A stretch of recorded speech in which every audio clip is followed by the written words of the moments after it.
Hello students, good afternoon. In today's lecture, we discuss the excretory system of leech. In last lecture, we discussed the digestive system of leech, but in today's lecture, we discuss the excretory system of leech. Excretory system, जर तुम्हाला असा question आला की which is the excretory organ of leech, तर तुम्ही answer काय देणार आहे? Nephridia.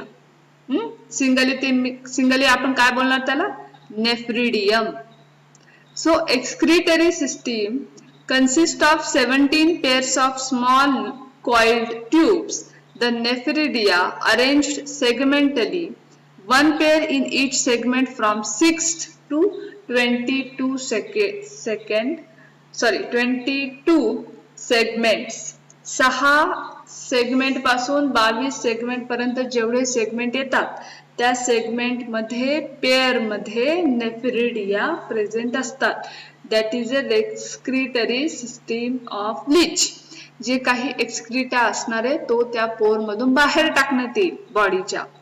So nephridia are of two types. One is a testicular nephridia. So in detail, in testicular nephridia, posterior 11 pairs of nephridia lying one pair in each segment from 12 to 22 are termed testicular nephridia. Due to the presence of a pair of testis sacs in each of these segments, a typical testicular nephridium is a horseshoe-shaped structure traversed by a canal. Canal like मधून ते traversed होतं. It consist of 6 parts. Testicular नेफ्रिडियाचे किती part आहेत? Again 6 part आहेत. Main lobe, vesicle and vesicle duct, apical lobe, inner lobe, initial lobe, ciliated organs.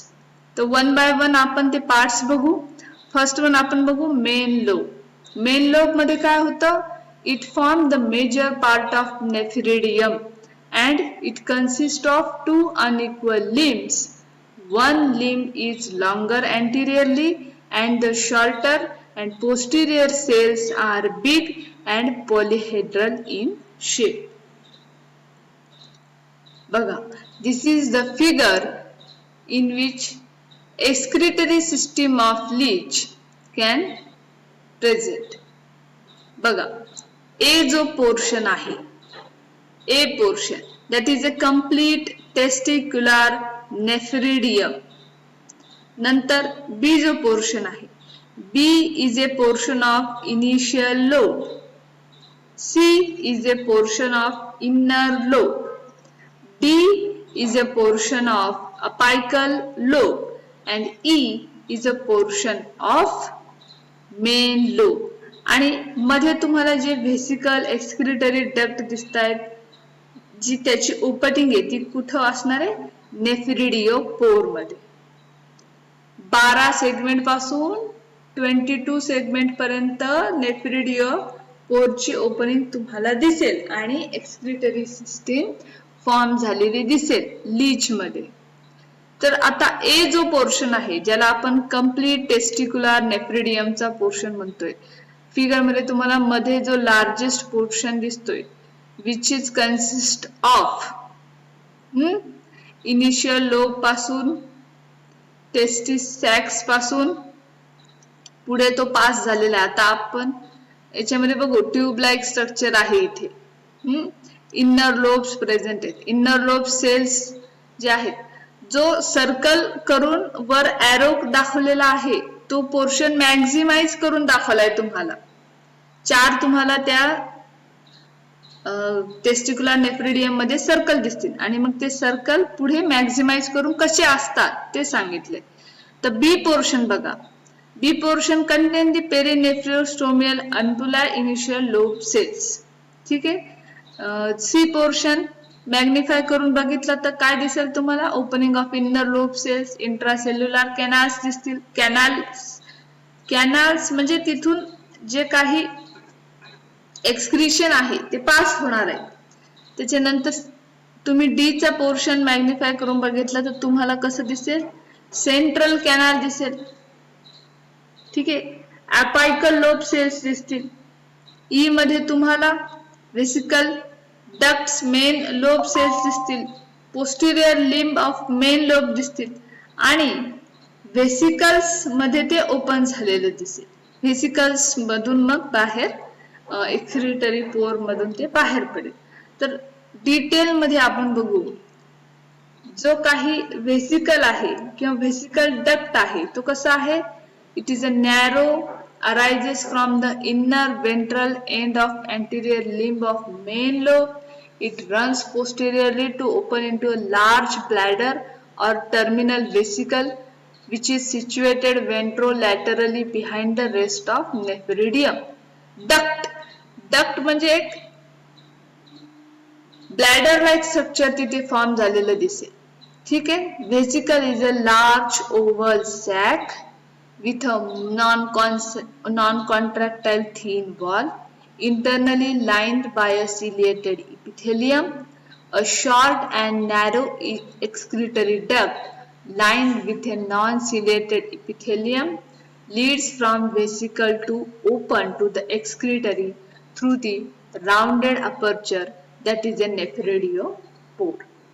At its origin from vesicle, the excretory duct is provided with a sphincter muscle that controls the flow of excretory substances out of the vesicle.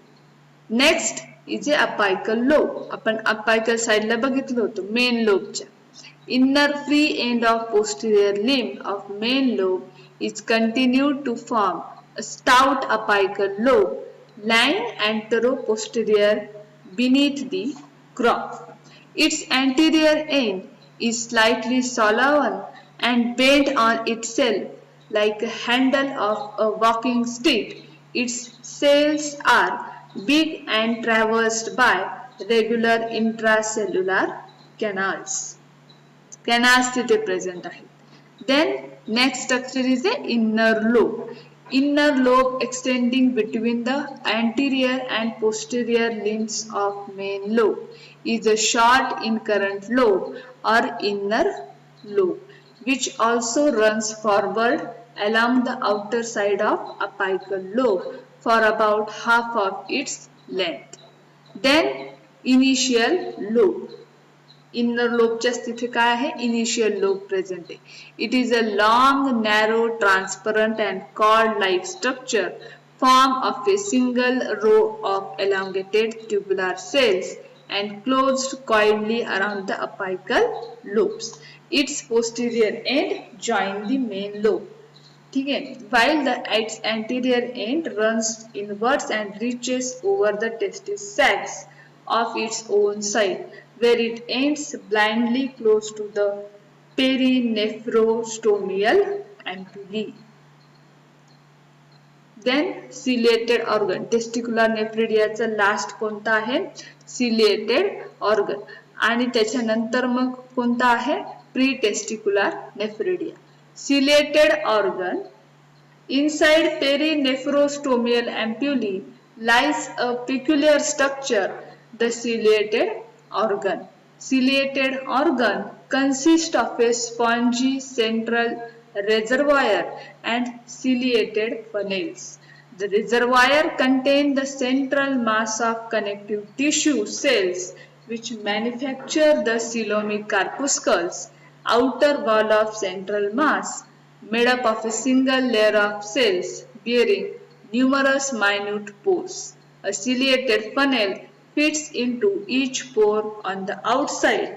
Each funnel is like an air lobe which about 1/4 of its margin incomplete. Funnel covered with outwardly directed cilia on its outer and inner surface. So this is all about the testicular nephridia. त्याच्यानंतरचा जो होता pre testicular nephridia होता. Pre testicular nephridia मध्ये 6 पेअरचे nephridia turn as a pre testicular nephridia owing to their location in segment 6 to 11 without the testis sacs themselves but in front of those containing the testis sacs. These nephridae resembles testicular nephridia in all respects except that their initial lobes and loosely in general connective tissue on their side of ventral nerve cord. There are no testis sacs, perinephrostomal ampullae and ciliated organs in their segments. तुम्हाला लक्षात काय ठेवायचंय?